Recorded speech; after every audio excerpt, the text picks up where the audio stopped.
Well, like I said, the first paralyzed athlete to finish the Ironman Triathlon World Championship, the first paralyzed athlete to get inducted into the Ironman Triathlon Hall of Fame, the first paralyzed athlete to swim the English Channel. Please give it up for our good friend, Mr. John Maclean. Jeff.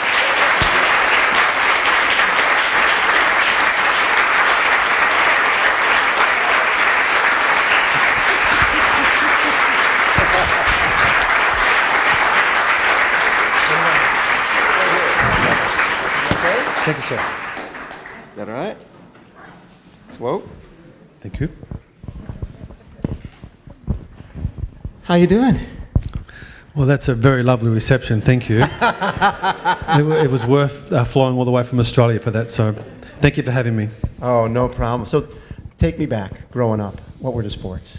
A little boy, I used to play football, which is one of the sports that we played in our street growing up, and I had a dream of wanting to play professional football. I loved running. Yeah. I loved keeping fit and hanging out and making friends. So when did you find triathlon? I managed to play professional football, and one of my buddies kind of challenged me to this new sport called triathlon, which I had no clue of. Apparently you swim, you bike and you run, and running was my strength. So my first triathlon, I had to breaststroke the whole way. Then I got the bike going, and then I ran quite well. So that was my kind of big introduction to the sport. I beat my friend the first year. He beat me the second year, and the third year was the big race. But unfortunately, that's when I got hit. Yeah, that's when I got hit by the truck. So I didn't get a chance to line up. June 27th, 1988. That's when you got hit by the truck. Did you know pretty instantaneously that you were paralyzed? I have no recollection from getting hit by a truck, 8-ton truck from behind, to try and make the conversion kilometres and miles, but it was 110 kilometres an hour, so I think there's like 65, 70 miles an hour, and breaking 16 bones and being knocked unconscious. It took a couple of days to come out of a coma and 4 months in the spinal unit. So when I did come out of the coma, I realised that something had gone very wrong. And what did your dad tell you while you were in the hospital? My dad passed away 3 weeks ago, so he said a lot of beautiful things to me, and one of the ones was, he said, "Sonny, if I could give you my legs, I would." And he also said to me, "Son, how far can you go?" So he posed a beautiful question. How far can you go? How far can you go? So he basically said, you've survived getting hit by an 8-ton truck, not many people survive. And then he said, I want to inspire you to believe that you can do stuff. He didn't say, "John, stay home."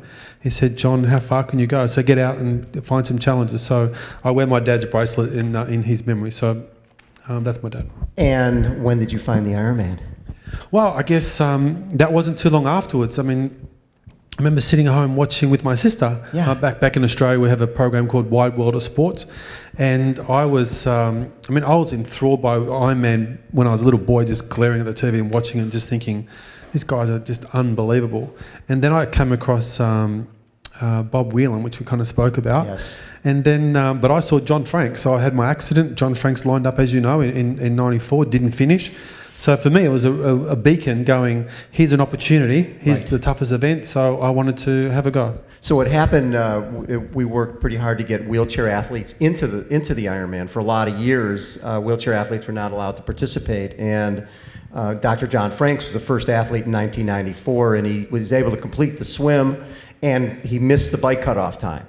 And then in 1995, John came over and missed the bike cutoff time, right? But they let you go off and do the marathon? Yeah, so the John Frank story was he was encouraged to go on, but he had nothing left.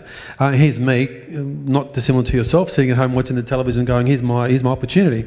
So I raced against John Franks in Panama City, half Ironman, beat him. So I lined up in 95 and did the swim in 1.7. I was on the bike. 107, by the way, paralyzed, yeah. I did the... try that at home. So, And I was so excited because, you know, sitting at home watching it on television doesn't truly give you an indication about what happens on the course. Right. So obviously using your arms as opposed to your legs. And I come up to the last big hill and I missed the cutoff by 40 minutes. But the then President David Yates, he said, John, you've been disqualified, but we would ask for you to go on to see whether a wheelchair athlete can complete the course. So I finished in 14:52. But you didn't get a medal. No medal that year. Next year went back, requalified as the only wheelchair athlete. Did the swimming 1:05, and I got a flat on the bike, so I changed it as quickly as possible. And I got into the bike to run transition and was told by Sharon Ackles, the then director, she said, John, I'm sorry to inform you that you are disqualified. You've missed the cutoff by 15 minutes. It's like 112 miles by 15 minutes. And again, she said, please go on. 14:39, I got a finisher's medal. And my brother said, I've got to give it back. Yeah, he gave him the finisher's medal. He figures, okay, I'm done. And his brother's like, no, you didn't make the bike cutoff time. You've got to come back and finish this the right way. Yeah, and I said to him, what have you been doing for the last 2 years? But I gave it back because it was the right thing to do, right? So, and Sharon inspired me. She said, if anyone deserves this medal, surely it's you. And that's what inspired me to come back the next year. And what was interesting is at that point, a lot of people wondered if a wheelchair athlete could finish the bike cutoff time by 5:30 in the afternoon, because hand cycles at that point were probably close to 30 pounds. They were really, really heavy. But when you came back in 1997, how fast did you go that year? So I was happy to share with you that I realised if I was going to get through this course, I needed to adopt more of a professional attitude, spend time with the guys who make the hand cycles and the racing wheelchairs, top end, live in Florida to get an indication similar conditions to Hawaii in terms of humidity. So I did the swim in 1 hour, made the bike to run transition with an hour and a half to spare and crossed the line in 12:21.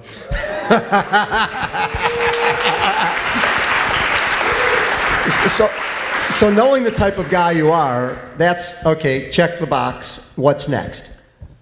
English Channel. Yes, so... what the hell? Well, it's interesting how, because I think all of us, I truly don't believe that any human being on the planet is dissimilar. In other words, that we all like to be inspired, and often we need people to plant seeds to inspire us. So for me, I went to the local pool. There was an article in the front page about a gentleman who had swum the English Channel, and I went to congratulate him, and he said, congratulations to you. And he basically said, if I can do it, you can do it. And I thought, okay, I'm looking for a new challenge. So that was the next challenge. And were there any limitations in terms of, you're a paralyzed athlete, did you have any concessions to your challenges? Yeah, initially I thought I'm going to swim in a wetsuit, right, because buoyancy, and they said, no, that's not an option. The only dispensation for what they call the physically challenged category was a pool buoy. Yes, a pool buoy. Yeah. So that was strapped to my legs, obviously to stop them from sinking. And I found out along the way, which was wonderful, that no athlete had ever done the Hawaiian Ironman and swum the channel, wheelchair or otherwise. Exactly. And so I was encouraged to try to be the first to inspire children in wheelchairs that we are all equal, that we are able to do whatever we choose to do if we're in a positive mindset. So that was my motivation to go and swim the channel. And you swam that in 12:55? 12:55, yeah. Talk a little bit about the challenges of the channel. I mean, because I've heard of people, you're swimming and all of a sudden the current changes and you're not moving. How hard was that? The English Channel, if I had to put them together, Hawaii Ironman, English Channel, they are parallel because they are diametrically opposed. Think of Hawaii, lean, strong, fast. Channel is completely opposite. You need to be overweight to not go hypothermic. Sure. You need to be exposed to the conditions. The water temperature is, you might be able to help me out with the translation, but 9 degrees, what's that in Fahrenheit? Low 50s, 40s. Yeah. What is that? For the guys in the room, it's cold. Cold. So you know what I'm talking about. So that's why most people don't swim the English Channel. A lot of people try, but they don't actually get across because they get hypothermic and need to be pulled out. So more people have climbed Everest than have swum the English Channel. And it was a huge challenge to undertake. And you're right, I mean, people have gotten as close as 1 mile offshore only to be washed away. To see the sand, because of the currents and the tides, to be washed away. So it is the mecca of marathon swimming. It's a tough thing to do. When you finish that, are you thinking, okay, I've done the Ironman, I've done the English Channel, what's next? Well, I guess it's always important to reference my dad here, because Dad was always saying, how far? Like, just key words, right? How far? And I was like, you know what? I dreamed about this as a little boy looking out the classroom window. Maybe I should have paid more attention to the chalkboard back then, but there was this dream of, getting out there and living a life and being a professional athlete. And when I got hit by the truck, I thought that door had closed. Sure. But in actual fact, it opened up in a completely different way as a wheelchair athlete. So I realised that the Olympic Games was coming to Sydney, therefore the Paralympic Games. You would understand the Olympic Games is just a dress rehearsal for the Paralympic Games. Warm up, we call that. It's a warm up, yeah. So I also found out that wheelchair racing is the most competitive sport. So I'd qualified in the 4x4, the 1500, the 5000, the 10,000 and the marathon. But I also found out... That's all? Well, the lesson that I learnt was I raced all those races and the guys who medalled focused on one. So it was a good note to self. But I also found out there was a demonstration event at the Olympic Games. Yes. So here's me now going... wow, could you imagine representing your country at the Olympic level? So it was a massive year, and to line up in lane one to represent the country, to carry the Olympic torch down my street, to come out as a host nation with the Olympic team was extraordinary. So it was wonderful to represent at both Olympic and Paralympic level after the Channel. And you're in the Olympic Stadium racing the 1500 on the track in front of 110,000. How cool was that? Well, it's when your name is called, which is it doesn't mean anything. It's more about the colours that you wear. So you're representing a home game, you're representing Australia. Then people go crazy, right? And when that camera's on with that red light, that it's live, global. So it's hard to kind of be calm and go get ready to race. But it was a wonderful experience. I'm so glad I had the chance to surround myself, get a professional coach and a team, and we made that dream come true. And you took 9th in the 10,000? Yeah, so in the Paralympics. 4x4, I think we finished just out of the medals. What did we do? 1,500 out of the medals, 5,000 out of the medals, 10,000 out of the medals, and I came 10th in the marathon. And I realised again afterwards, the guys who focused on one got it right. So it was. I was tired. I was quite tired. So I understand endurance, but then I see Sydney Hobart, right? A yacht race. How did that come about? Did you have an experience in that type of thing, sailing? No. One of the things that I'd learned really quickly after having my injury was we all have the... what's the right word? We all have the ability to focus and switch if we choose to by surrounding ourselves with people who have had experiences, to ask appropriate questions to the right person to get the right response to then apply it to self. In other words, you don't have to wait years and years and years to get to a certain level. Just go to someone who has, apply his or her principles to self, and with that same passion, it's likely that you'll go a long way. So the Hobart race is one of the world's big ocean races for yachts. I was approached to ask to be on board. They said you can either be a participant or an active player. I said if I'm not doing something, I'm not on the boat. So they put a grinder on, they stuck the wheelchair onto the deck, and my role was to bring the mainsail back to centre line on the grinder. And I didn't see a boat or land for 4 days. The sunrises and the sunset out at sea when you see nothing is spectacular. It makes us all realise how insignificant we are in this bigger picture.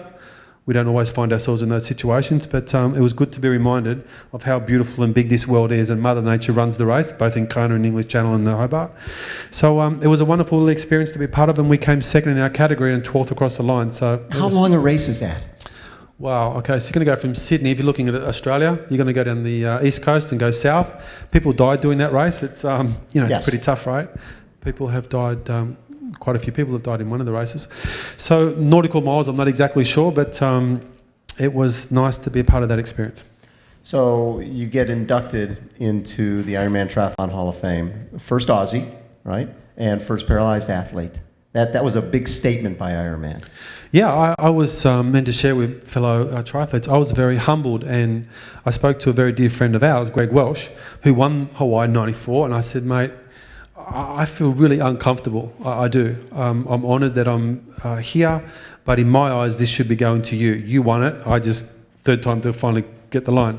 And Welshie being Welsh, he said, mate, it's your turn. You deserve it. Make the most of it. My time will come, as it has.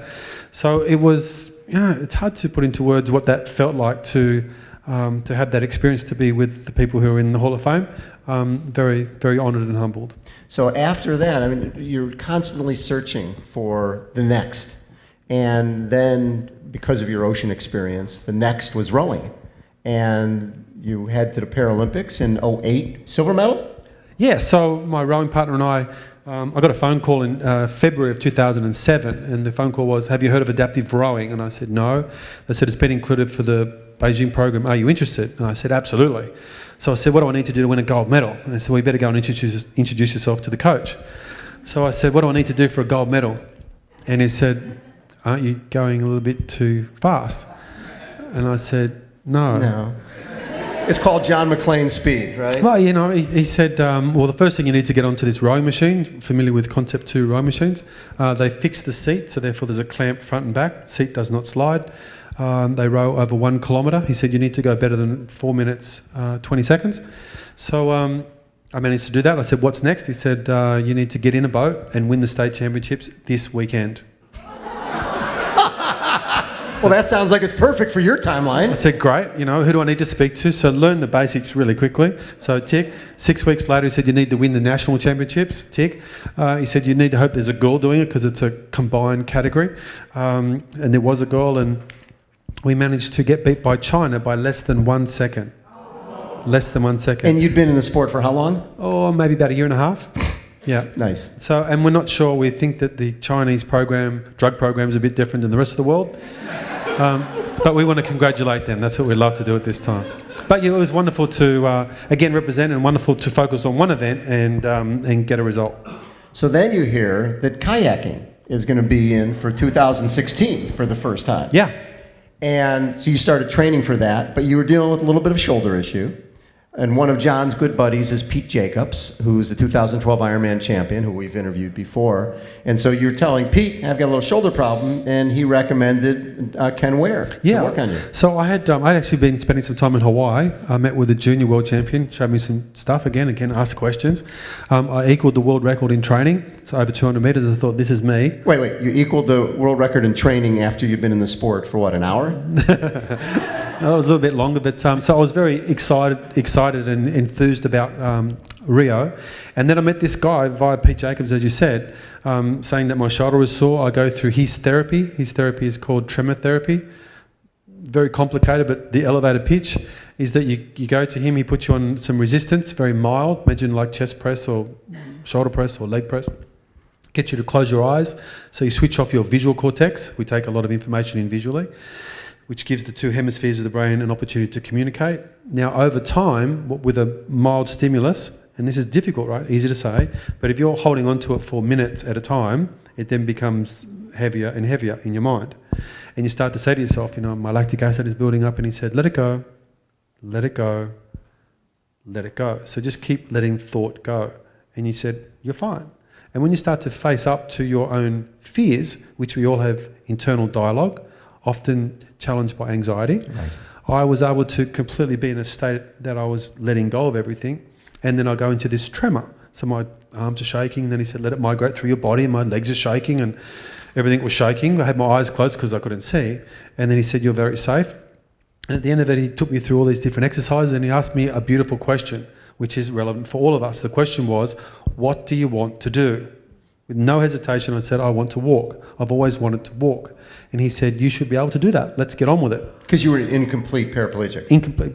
Thank you. So incomplete paraplegic, meaning my spinal cord was not completely bruised or severed when I had my accident. Some sparing of the pathways, some messages getting through, but not all the messages getting through. And here I am now thinking, wow, I've waited 25 years for someone to say this to me, and I switched off the this door, switched on this door. And he said, if you want to do this, you've got to give it everything. And he said, do you understand what that means? And I thought, what are you talking about? And he said, well, what do you want more? Do you want a gold medal, or do you want to walk? Had to make a decision. So I gave away my racing wheelchair, I gave away my hand cycle, I gave away my paddling stuff. Really? I gave everything away. Because what that did is it closed the door. And then I opened this door. What that meant was, okay, let's try and get a pair of shoes for the first time that I can put my feet on, and let's try and get on a conventional bike. And it took a long time to get one revolution on a stationary bike, but we got that revolution. I then put those pedals on a conventional bike, and then the courage to try. So you went outside on a regular bike after being off of a bike for 26 years. Yeah, I kept on thinking, right? The thinking was, so what does this look like? And I started to dream again, as I did when I was a little kid. And wheelchair sports has been very kind to me, but then I thought, I wonder whether it's possible to go back and do the triathlon that I was training for 26 years later. One thing to stand up, one thing to walk 100 metres, doing your best not to fall over. Another thing altogether but it's about, if you're not dreaming big enough, then you're not dreaming. If the dream's too easy, then what's the point of having it? So you've got to challenge yourself, right? And then that's what I started to do. I thought, let's build a team to support this, and carbon fibre leg braces out of the military here in the US, walking poles to help me with extra stability. And that's what we did. We lined up and we gave it a go. So when you first went out on bike rides, on private roads, were you trying to, because I'm sure it had to be scary trying to keep your balance. Perfect. So anybody, show of hands for people who watch the program Bewitched? Yeah. Okay. So you know what I'm talking about when I say Mrs. Kravis? Okay. So here I am. I've got a bike, and I've got these pedals that were designed differently by an engineer, which on a 45-degree angle, because I couldn't get a revolution with conventional, so looking outside. Right. So I've got the bike, and this anxiety builds up, and you're thinking, as a little boy or girl, you're super excited about that. You might remember taking off the training wheels. Something happens when we get older. We stop this. We have this internal brake system that doesn't allow us to try. So I had to get back to Ken's stuff, was let go of the past. That's the biggest thing. Switch off the I can't, get back to being present. Present means accepting anything, just listening to the air conditioning.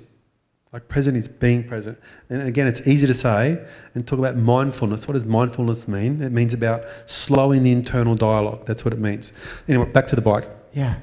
So here I am, and I'm going, whoa, this is cool, because I'm excited again like a little boy, right? So I put one leg in the thing, and I got a bit of momentum, and I'm going down the street. So here's the next door neighbour, Mrs. Kravis, who comes running out of it. She's going, John, what's going on? And I'm thinking, not now. So I rode down the street, and I rode back again, and then I got off, and I thought, I can ride a bike. I don't need to do any more. I can ride a bike. And then the challenge was, can I walk more than 100 metres? And I thought, okay, let's get these braces. And I couldn't do more than 1 kilometre. And then I saw an old lady with some walking poles, looking, observing. The answers are there if we're seeking for them. And I went, there it is. So that's when I lined up for the Nepean Triathlon 26 years later. We had raised, I have a foundation for children in wheelchairs. We raised $250,000 for people to come and do the triathlon with me. My motivation was that my wife was going to take every step with me. And our son, was going to wait for his daddy just before the finish line. So the swim was comfortable, the bike was so much fun, but the walk, every step hurt. And the skin on my feet, as you would imagine after 26 years, was very soft. So it took off all the skin with those special braces on my feet, and it was painful. And I took them off a few times and saw the blood, and I thought, let's keep on going, right? Disconnect to that. Just disconnected the thought and just keep taking one step at a time. And eventually our little boy ran up to us. We held hands. I let the walking poles go, and my wife, my son and I walked across the finish line 26 years later. So it was pretty special. You think? Wow. And how long was the run or the walk? The run, 6 miles. 6 miles. I sit before you as the world's slowest triathlete. The 6 miles took me 3 hours and 31 minutes. So it was a long day in the office, but so rewarding when we had the opportunity to cross that line. When you had Craig Alexander, you had a lot of the pros who came in. Yeah, Crowie was there, and a guy called Kai Hurst, the dual Olympian open swimmer. So I'm looking at the left, I've got a dual Olympian swimmer here. I've got a triple Ironman world champion here. So it was wonderful to have all those wonderful people come out and support to allow me to keep on being motivated to get to that finish line. So it was a wonderful result. So once you do that, like I said, you've been checking off boxes over and over again. When you do that, you come back to the triathlon that you were paralyzed training for 26 years ago and finish it. What box is next? So I spoke to my wife. She was like, hey, maybe we'll get a job or something. Yeah, okay? Exactly. She said, haven't you had enough? And, Yeah. and I think it was a really good question, because now most of us are in relationships, so you understand what I'm saying. And then I thought, okay, the focus now has to be me trying to improve my walking, which will have better quality of life for my wife and for my son. And I learned to get on a trampoline again. And now with my son, I go and watch him. He doesn't allow me to get on the trampoline because he wants me to watch him. I said, it's good for daddy too. He's like, no, you watch me. And now there's no wheelchair in the house. There's no wheelchair in the house. So, and I'm getting better all the time by extending. It's almost like you can imagine taking a few steps and coming back home so you're comfortable. Yes. And then a few more steps. And so recently I did a flight to New Zealand from Australia without a wheelchair. So again, you can imagine all the internal dialogue here, right? Just careful about where you put your feet, people running into you, running into, falling over.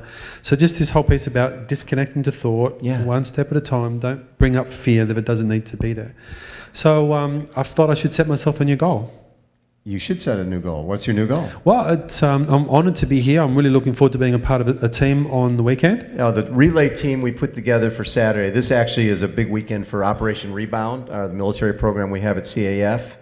And we also put a relay team together with 3 Ironman hand cycle world champions, led off by John Maclean, followed by David Bailey, former motocross world champion and Ironman world champion.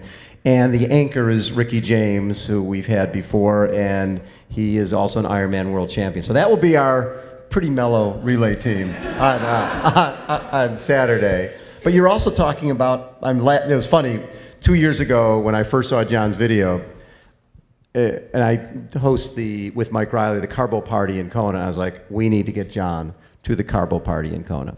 And so John was kind enough to come over. And this is before he did the PN Triathlon. And John, I told a little bit of John's story, showed a little bit of video, and John rolled up onto the stage in his chair and got out of his chair and walked over to the podium, and the crowd went like you guys did. 5,000 people went out of their minds. And I said, so when are you going to come back and do the Ironman World Championship? Which you can imagine for someone who's just starting to take some steps and being offered the opportunity to do the toughest endurance event on the planet. It was a big question, and I thought, Bob, I need to do the local triathlon before.